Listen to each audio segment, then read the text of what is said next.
नमस्कार दोस्तों, राजस्थान की 25 लोकसभा सीटों का शुरुआती रुझान आ चुका है, जिनमें सबसे पहले अगर बात करें जयपुर शहर लोकसभा सीट की तो यहां से बीजेपी की मंजू शर्मा आगे चल रही है। इसके बाद अगर बात करें अलवर लोकसभा सीट की तो यहां से बीजेपी के भूपेंद्र यादव लगभग 20,000 वोटों से आगे चल रहे हैं। इसके बाद अगर बात करें भरतपुर लोकसभा सीट की तो यहां से कांग्रेस की संजना जाटव लगभग 25,000 वोटों से आगे चल रही है।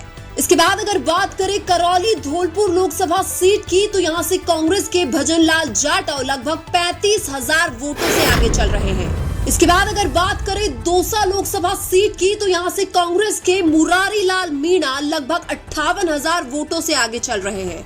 इसके बाद अगर बात करें टोंक सवाई माधोपुर लोकसभा सीट की तो यहां से कांग्रेस के हरीश चंद्र मीणा लगभग 6,000 वोटों से आगे चल रहे हैं। इसके बाद अगर बात करें अजमेर लोकसभा सीट की तो यहां से बीजेपी के भागीरथ चौधरी लगभग 88,000 वोटों से आगे चल रहे हैं। इसके बाद अगर बात करें नागौर लोकसभा सीट की तो यहां से अन्य के हनुमान बेनीवाल आगे चल रहे हैं। इसके बाद अगर बात करें पाली लोकसभा सीट की तो यहां से बीजेपी के पीपी चौधरी लगभग 38,000 वोटों से आगे चल रहे हैं। इसके बाद अगर बात करें जोधपुर लोकसभा सीट की तो यहां से बीजेपी के गजेंद्र सिंह शेखावत लगभग 13,000 वोटों से आगे चल रहे हैं।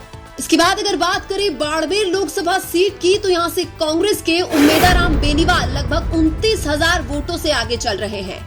इसके बाद अगर बात करें जालौर लोकसभा सीट की तो यहां से बीजेपी के लुम्बाराम चौधरी लगभग 34,000 वोटों से आगे चल रहे हैं।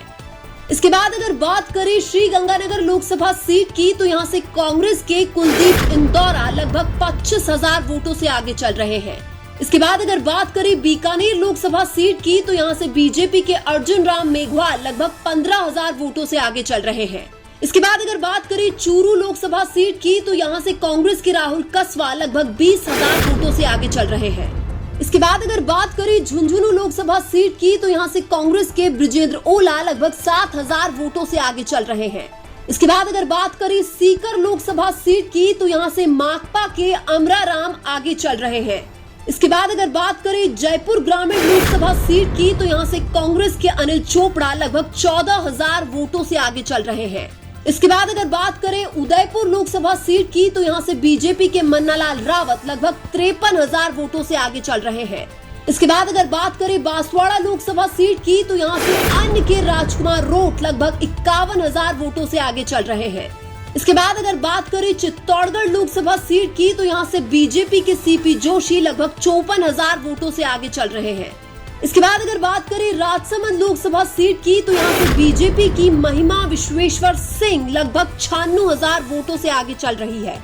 इसके बाद अगर बात करें भीलवाड़ा लोकसभा सीट की तो यहां से बीजेपी के दामोदर अग्रवाल लगभग 54,000 वोटों से आगे चल रहे हैं। इसके बाद अगर बात करें कोटा लोकसभा सीट की तो यहां से बीजेपी के ओम बिरला लगभग 6,000 वोटों से आगे चल रहे हैं। इसके बाद अगर बात करें झालावाड़ 12 लोकसभा सीट की तो यहां से बीजेपी के दुष्यंत सिंह लगभग 55,000 वोटों से आगे चल रहे हैं।